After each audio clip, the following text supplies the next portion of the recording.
27 дугаар бодлогыг бодъё. 5 м радиустай цилиндр хэлбэртэй байгууламжийн дотор ханаар мотоциклтэй хүн хөдлөнө. Мотоциклийн дугуй ба хан хоорондох хүрэлтийн коэффициент нь 0.5 бол мотоциклтэй хүн доош унахгүй хөдлөх хамгийн бага хурдыг олооч гэсэн байна. За ямар хүч үйлчлэх вэ гэхлээр шууд зуръя. Ийшээгээ mg хүч үйлчлэнэ.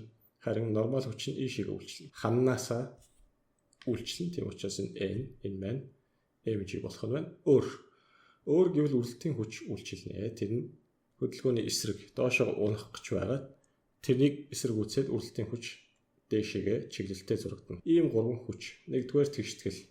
Үрэлтийн хүч нь босоо тэнхлэгтэр mg-тэй тэнцэх нь байна. Мөн үрэлтийн хүчийг бид нар яаж олох вэ гэвэл үрэлтийн коэффициентийг n-ээр үржүүлж олдог.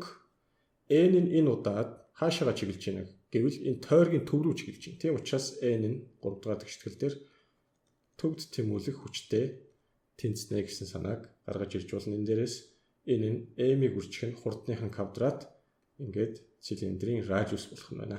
Эдгээрийг нэгээр нь бүгдээр орлуулад явъя. Юу гэвэл f үрн mg юм байна. Нөгөө талаас μ үржих нь n нь m-ийг үржих нь хурдны квадрат радиус юм байна. Ингээд m-ууд нь устд чинь хамгийн бага хурдыг олох гэсэн учраас g үржих нь r μ тугаагаад бүгдээрээ язгуурдор хийгээд олчих. Ингээд энэ дээрээс язгуурдор g 10 r нь 5 м юм байна. μ 0.5 гэдээ өчгсөн байна. Энэ хоёрыг хураагаад 10 м/с хурдтай хөдлөх нь байна хамгийн багадаа. Дээшээ 6 м/с квадрат хурдталтай хөдлөх лифтэнд бэхэлсэн ширээн дээр тавьсан m мастай ачаа ширээтэй харьцангуй 50 байна. Ширээний өнцөг хурд тогтмол 2 радиан секунд бол ачаа ба ширээний тавцан хоорондох үрэлтийн коэффициентийг бол мэдээж тэр ачааг хөдөлгөөнгөө барьж байгаа тэр гол хүчин зүйл нь бол үрэлт. Одоо жишээ ширээг ингээд зурчих. Энд өнөх бит маань байгаа. Радиус нь 1 м гэдээ өчгсөн байна энэ дор. Энд ямар хүч үйлчлэх вэ гэвэл n хүч доошоо mg хүч үйлчлэн ийшээгээ f үрэлт. F үрэлт нь тойргийн төв рүү чиглэсэн учраас төв тэмүүлэх хүчтэй тэнцэх нь байна. Энэ mg гэхдээ тухайн лифт маань хөдөлж байгаа. 6 м/с квадрат хурдталтай. Тэгвэл реакцийн хүч маань жоохон өөрчлөгдөх нь байна. Энийг айтайхан бичиж. Реакцийн хүчийг яаж болох вэ? N-ээс хасах нь mg нэгдүгээр тэгшгэлгүй. Тэр нь m-ийг үржих нь a. Энэ мас нь m, m-ийг үржих нь a. N гэдэг бол m, a дээр нэмэх нь g болно. A маань 6, g маань 10, 16 n болох нь байна. Яагаад бид нар n-ийг олоод байгаа юм? Үрэлтийн хүчийг олох гээд байгаа шүү дээ. Үрэлтийн хүч f үр μ үржих нь n-тэй тэнцэнэ.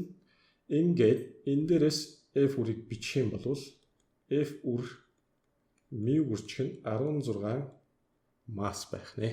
Нөгөө тээгүр энэ нь тойргийн төв рүү чиглэж байгаа учраас төвд тэмүүлэх хүч болно. Тэр нь m v квадрат радиус болно.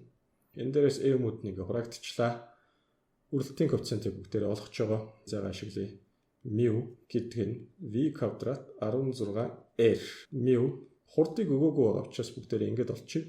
v квадрат r гэдгийг арилгаж яагаад энэ хэсгийг байна шүү дээ тий. Нөгөө өнцөг хурдаар нь илэрхийлж бүгдээ 16 μ тэнцүү массууд нь хураагдчихсан омега квадратыг үржих нь r болно.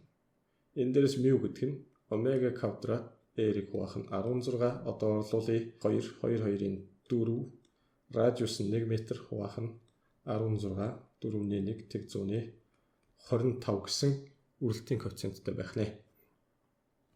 Дэлхийн сар хоорондын таталцлын хүчийг олооч гэсэн байна. Бисүүд хоорондоо таталцаж байдаг. Тэр нь тогтмолыг үржүүлэх нь массын үржвэрт шууд хамааралтай, шууд пропорционал хамааралтай харин хоорондынхын зайныхын квадратад ургуу хамааралтай гэж Ньютон хэлсэн. ертөнц тагтны таталцлын гравитацийн хүч маань энэ байна. Энэ үгээр бүгдээр олё F тэнцүү. За тэр гамма 667-г үржих нь 10-ын хасах 11 зэрэг байдаг. Асар их том массууд байна.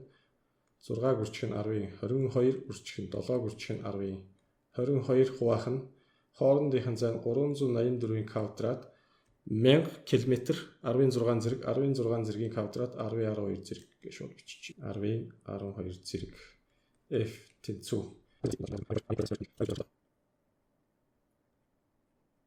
32, 21, 18 зэрэг болох нь. Ньютон хүчээр таталцдаг байх нэ.